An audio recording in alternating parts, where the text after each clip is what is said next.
Assalamualaikum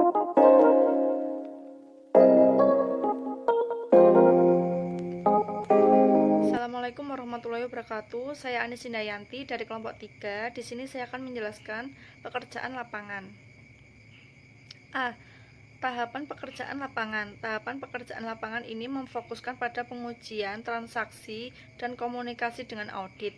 Dari pekerjaan lapangan akan dihasilkan daftar temuan yang signifikan yang disajikan dalam draft laporan audit. Berikut disajikan tahapan-tahapan pekerjaan lapangan. 1. Pertemuan awal. Dalam pertemuan ini, auditor diharapkan memperoleh gambaran mengenai audit atau sistem yang akan diaudit, sumber daya yang tersedia, dan informasi lain yang relevan. Audit mengidentifikasi bidang yang menjadi perhatian khusus yang harus ditangani. Dalam temuan ini, beberapa topik yang dibahas meliputi sebagai berikut. A. Pengendalian tim auditor internal dan personel audit. B. Mengomunikasikan jadwal pembahasan mengenai titik-titik yang luar biasa, diskusi tentang temuan dan lain sebagainya. C. Waktu yang ditargetkan dalam pelaksanaan penugasan audit. D. Menjelaskan lingkup penugasan serta menjelaskan tahap audit yang akan dilakukan. 2. Pengujian transaksi. Dalam tahap ini, transaksi akan diuji menggunakan berbagai teknik, termasuk sampling. Tujuan dari pengujian adalah agar auditor dapat menilai pengendalian internal berjalan dengan efektif melalui pengujian pengendalian dan pengujian substantif.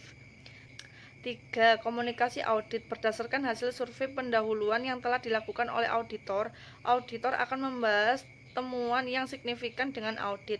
Pada saat yang sama, audit akan membahas temuan yang signifikan dengan audit. 4. Pertemuan akhir. Setelah menyelesaikan pekerjaan lapangan, auditor akan bertemu dengan audit untuk membahas temuan awal dan rekomendasi yang diusulkan. Pertemuan ini memberikan kesempatan kepada kedua belah pihak untuk menyepakati rekomendasi yang paling layak untuk menghindari kejutan selama fase penyampaian laporan. Assalamualaikum warahmatullahi wabarakatuh. Saya Sekar Cecilia, NIM 171600210. Di sini saya akan melanjutkan presentasi yang sebelumnya, yaitu mengenai evaluasi. Evaluasi merupakan tahap yang paling penting dalam setiap penugasan audit karena memberikan kesempatan bagi audit untuk menerapkan kreativitas profesional secara maksimal. Pendapat dan rekomendasi harus mengalir dari kelemahan sistem yang diidentifikasi selama sistem evaluasi. Pengujian audit rutin dilakukan untuk mengkonfirmasi evaluasi asli dalam hal penerapan pengendalian dan efek dari kelemahan kontrol, yakni merujuk pada penerapan standar IIA 2120 poin A4.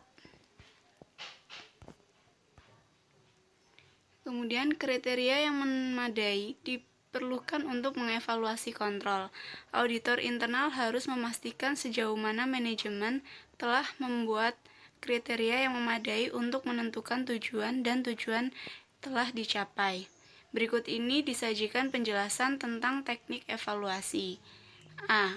Bagian alir atau flowchart. Flowchart bermanfaat untuk menggambarkan secara visual proses yang didesain atau dimaksudkan untuk tujuan pengendalian. Flowchart membantu auditor untuk memperoleh pemahaman yang baik mengenai proses yang dievaluasi. Poin B. Pengujian transaksi. Pengujian transaksi umumnya digunakan untuk memastikan semua kebijakan dan prosedur pengendalian yang diterapkan telah diikuti dalam memproses transaksi. Poin C.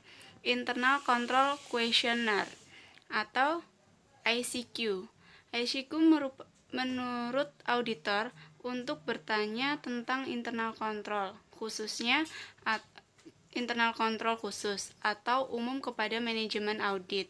Poin D. Internal Control Evaluation System atau ICES. ICES sama halnya dengan ICQ, tetapi lebih ditetapkan pada aspek sistem informasi yang diterapkan audit.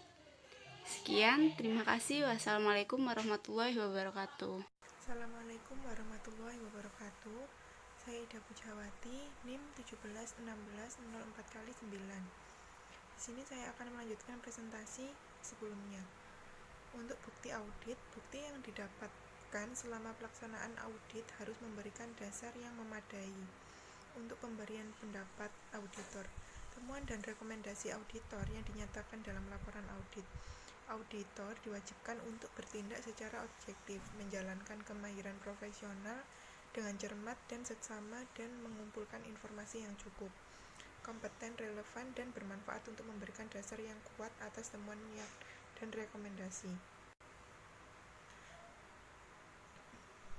Kriteria bukti audit digunakan untuk mendukung kesimpulan yang dibuat auditor di dalam laporannya. Untuk itu, bukti audit harus memenuhi kriteria sebagai berikut. Yang pertama, cukup, artinya jumlah bukti audit yang menggambarkan keseluruhan kondisi yang permasalahannya dengan mempertimbangkan sampling statistik, materialitas, tingkat risiko, dan tingkat pengetahuan auditor terhadap operasional aktivitas yang diaudit.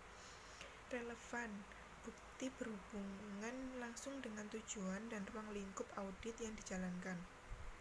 Bukti yang terkait dengan kondisi untuk mendukung argumentasi, simpulan, dan rekomendasi dari audit. Yang ketiga, andal.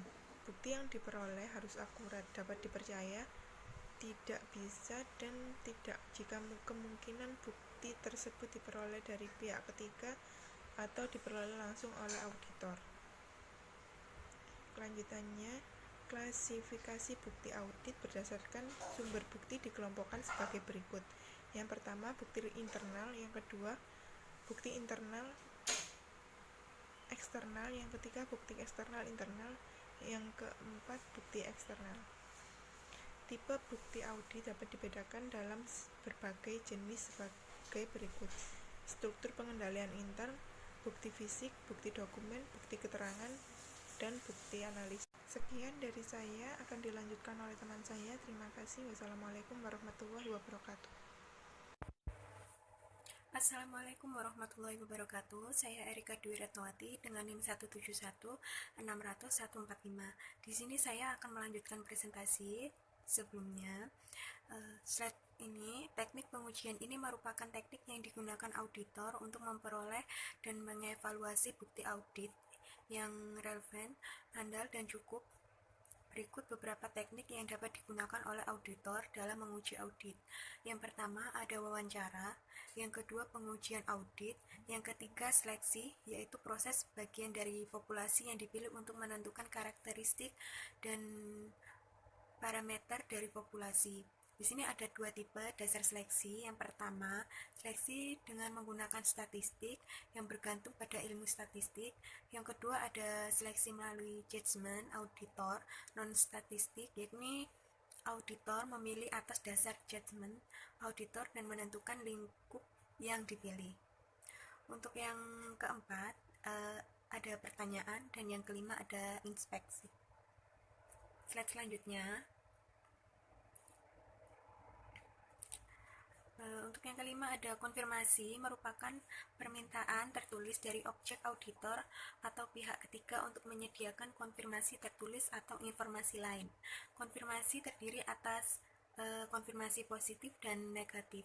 Untuk yang positif yaitu ditunjukkan kepada pihak ketiga yang harus dijawab secara tertulis. Untuk yang negatif yaitu ditunjukkan kepada pihak ketiga yang perlu dijawab secara tertulis. Untuk yang keenam ada analisis dan masih banyak lainnya. Slide selanjutnya yaitu kesimpulan. Tahap-tahapan pekerjaan lapangan terdiri dari pertemuan awal, pengujian, transaksi, komunikasi audit, dan pertemuan akhir. Evaluasi merupakan tahap yang paling penting dalam setiap penugasan audit karena memberikan kesempatan bagi auditor untuk menerapkan kreativitas profesional secara maksimal. Bukti yang didapatkan selama pelaksanaan audit harus memberikan dasar yang memadai untuk memberikan pendapat auditor, temuan, dan rekomendasi auditor yang dinyatakan dalam laporan auditnya. Bukti audit harus memenuhi kriteria yang cukup, relevan, dan memadai serta praktis. Sekian presentasi dari kelompok kami. Maaf apabila ada salah kata. Wassalamualaikum warahmatullahi wabarakatuh. Penugasan audit karena memberikan kesempatan bagi auditor untuk menerapkan kreativitas profesional secara maksimal. Bukti yang didapatkan selama pelaksanaan audit harus memberikan dasar yang memadai untuk memberikan pendapat auditor, temuan, dan rekomendasi auditor yang dinyatakan dalam laporan auditnya. Bukti audit harus memenuhi kriteria yang cukup, relevan, dan memadai serta praktis. Sekian presentasi dari kelompok kami. Maaf apabila ada salah kata. Wassalamualaikum warahmatullahi wabarakatuh.